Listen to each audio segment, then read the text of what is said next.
I'm Steph, this is my husband Pete, and this is our 2-year-old son Hayes. We were selected by Airbnb to travel the world for a year, calling a new destination home for a month at a time. Subscribe to follow along. This video is about how to spend a few days in Palermo. And by the way, this is our courtyard. So if you want to see where we stayed, stay tuned to the end of the video for a tour of our Airbnb.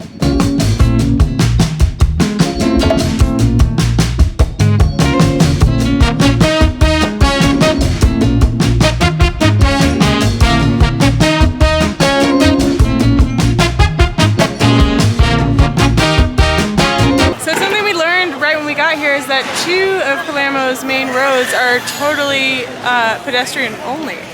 This is Via Vittorio Emanuele, and then Via Makeda, I believe it is, we haven't been over there yet, is also totally pedestrianized.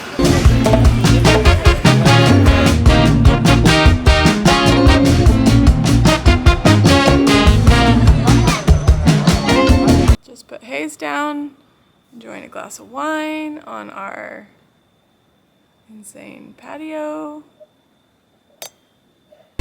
This morning we went on a tour with Giorgio from Palermo Street Food Tour.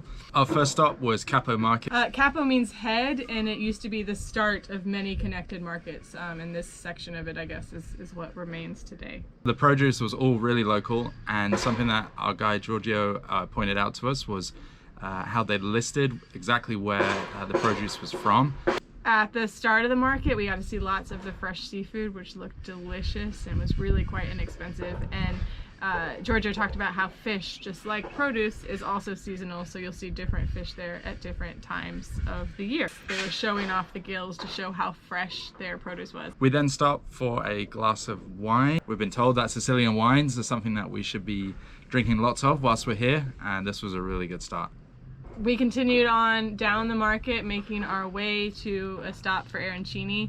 Along the way we saw fresh, huge olives, which I don't know if I've seen that much, that Giorgio said people actually buy them like that and then preserve them on their own because it's more cost effective and probably delicious. We stopped for arancini, which on first looks didn't maybe look that appetizing. Cute face when you cry, but you can't cry in front of a good arancini. Right. There are people who cry because they don't have arancini. Right. Oh no, here come the tears. They fried it again, right? Yeah, I think they've refried it again, so it was really hot, warm, just totally delicious. Had kind of like a ragu inside. Yeah, cheese, meat.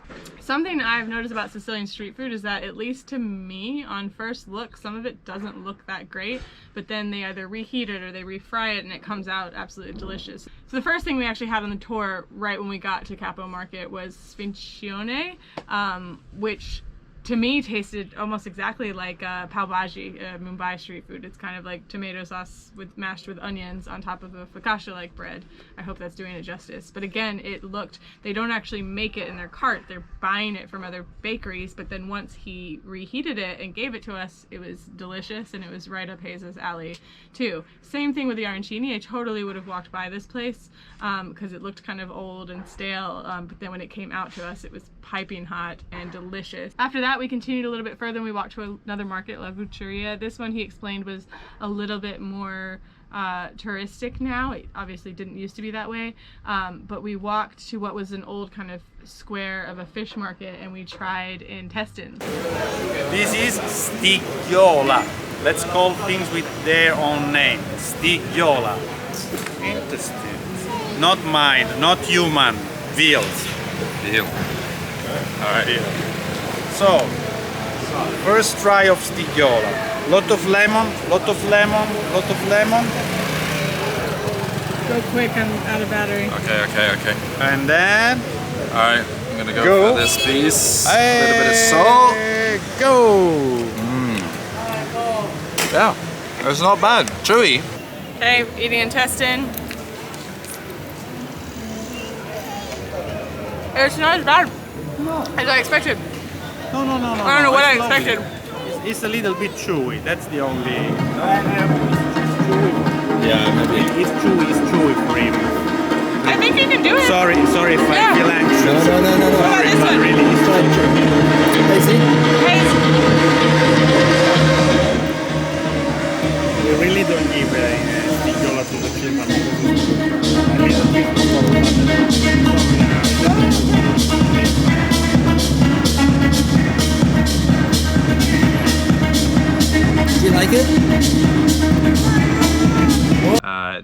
been freshly grilled, so it definitely looked appetizing and it smelt really good.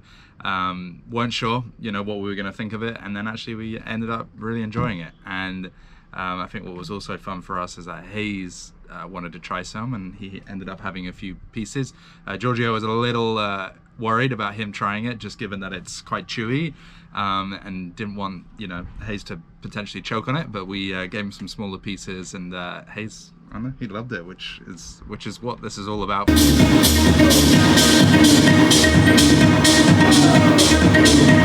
A cool story he told us in that area is that it did used to be a fish market, and so they have an expression similar to when pigs fly, but they used to say, you know, if you said I'm going to win the lottery, they would say, no, you'll win the lottery when the stones of La Bucceria become dry, because it was always so wet from people splashing water on the fish. We finished up the tour, of course, with gelato and what's more famous here, granita. I had a pistachio version. Granita di pistacchio, pistachios granita. It was incredible. There's no milk in it, but it was creamy and delicious. Hayes obviously enjoyed that stuff very much. And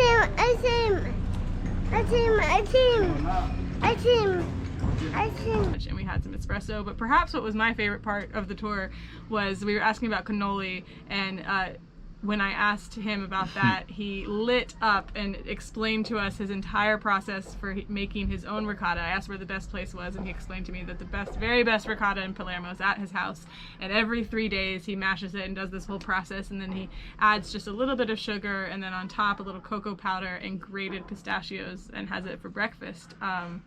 So he buys it Sunday. Today is Wednesday. Today is ricotta day. Thank you, Giorgio.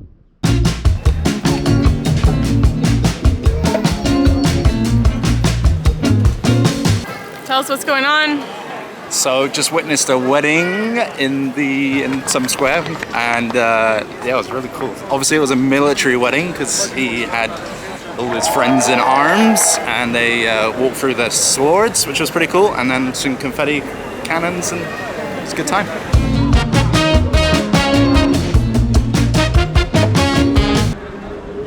Well, you're waiting for my fun fact. My fun fact is that we have seen these rickshaws all over India, and they're made by Piaggio, which is an Italian manufacturer. Fun fact.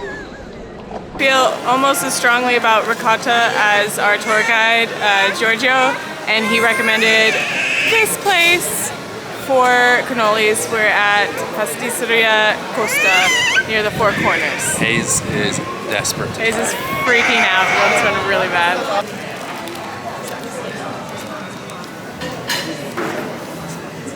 What do you think? Well, I think that's delicious. We just got back from the playground we took Hayes to last night, newly renovated one that they seem to be very proud of, given all of the signage everywhere. Hayes loves it. Beautiful view of the sea. Apparently it closes at 7 p.m. It's not even dark out. Parque close. Pete swears that's what he was saying. There's like a park attendant that yelled at Pete on three separate occasions yesterday because you can't have your strollers on the lawn. You can't There was play on the equipment that's Hayes isn't old enough for, and something else. Yeah. 3 strikes, you're out. We're out.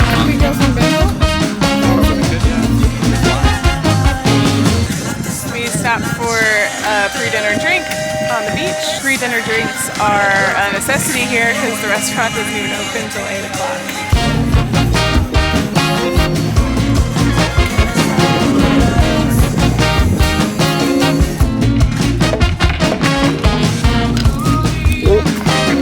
Good morning. It's Thursday and we are currently on a walking tour. We started out with a food tour just in case, you know, sometimes those kind of food tours also give you a good amount of history, but we felt like we still did not know much about the city, so booked a free walking tour this morning. So far, not particularly impressed, and so far it's pretty boring, but we'll keep you posted. We just learned about the theater that I think I told you yesterday is the largest in Italy, the 3rd largest in Europe after Paris and Vienna, and it's a beautiful building, but the tour is boring. But most importantly, Hayes is having fun. Hayes is having fun drinking out of our water bottle. That's all that matters. maybe this sounds rude that the tour is boring, but we're having flashbacks to when we traveled around the Balkans and did approximately 462 walking tours, and we know what we like, and we will keep doing these and hopefully find some awesome guides along the way. On the walking tour, we learned a little bit more about some sites that we had already passed through. So in the Four Corners, we learned that it represents the 4 seasons. So you've got the youngest woman, child, representing spring, then she gets a little bit older in the summer, a little bit older in the autumn, and by winter she's very old. And then if you read it kind of top to bottom vertically, it's kind of like the common class on the bottom, then the kings, and then the patron saints. We also learned that it's sort of like a theater or a curtain hiding the more common areas of Palermo and forcing you to kind of traverse the city on the more grand streets, which still is sort of what naturally happens until you duck back onto streets like these. We also went to the Piazza of Shame, Piazza della Vergogna, I believe. Shame, shame, shame. There's a huge fountain in the middle of the Square of Shame, and Shame, shame, shame. okay. The reason it's called that, I'll insert the official name here, is he gave us kind of 3 reasons. The first being that the fountain actually didn't originate in Palermo. It was in Florence in a private garden of a rich man, and the rich man's son had a bit of a gambling problem, and so to repay his debts he had to sell all of his father's beautiful artwork, including the fountain. So the Senate and the mayor of Palermo decided to buy it, and it had to be disassembled and transported all the way here, which was obviously very expensive, and it was at a time when the city didn't have that much money, so the people were super angry and shouted shame, and it came to symbolize the corruption in Palermo. Another reason it could be called shame is because all of the figures are naked, and it's near a bunch of churches, and the nuns apparently, you know, were embarrassed by the naked figures. And then the third reason he gave us is that it's believed that there's a lot of like underground caves and passages, you know, similar to Chattanooga. And it's rumored that one of these caves connected a monastery of nuns to a monastery of monks. And who knows what they were doing down there in the tunnels. Shame, shame, shame. All right. So those were probably 2 of our favorite stories from the tour. Again, not our favorite, but we learned some stuff.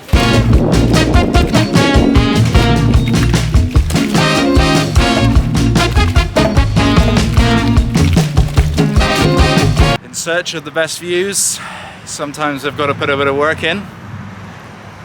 We just walked about a mile to get to this path. A mile? No, sorry. Walked about an hour to get to this path, and it's not ideal for the stroller. So we're gonna have to go backwards, but everyone's in good spirits and we're ready. I think it's about another hour to get to the top. It's not, it's only 9 minutes.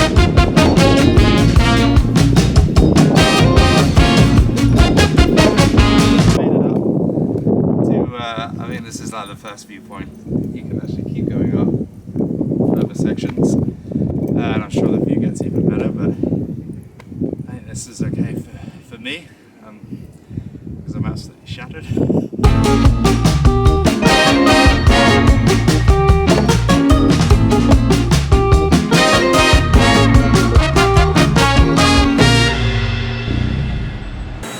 We're in a random grocery store in Palermo getting milk for Hayes in the morning, and I'm just struck by the cheese section in just this like random corner grocery store. Hello! Welcome to our latest Airbnb in Palermo. This one's hosted by Giuseppina, who has a very eclectic taste, and it's one of the wildest Airbnbs we've ever stayed in for sure. It's also one of the least child-friendly. Yay! Yeah. Do you want to show them around? What do you want to show them? Okay, so this is the living room. Full of amazing lamps, crazy furniture, a whole bunch of vases that we moved up a level. You want to go down? Okay, where are you going to go? And then, so up here, you've got the very grand dining room, a kitchen, and a few different.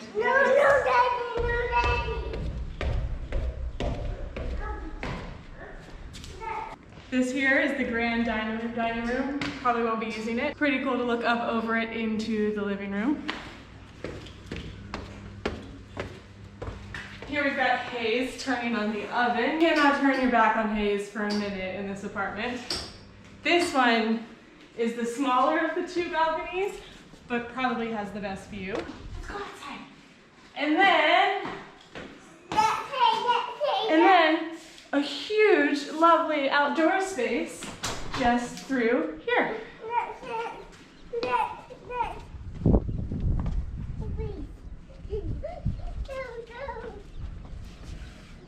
And this is Palermo and our crazy apartment.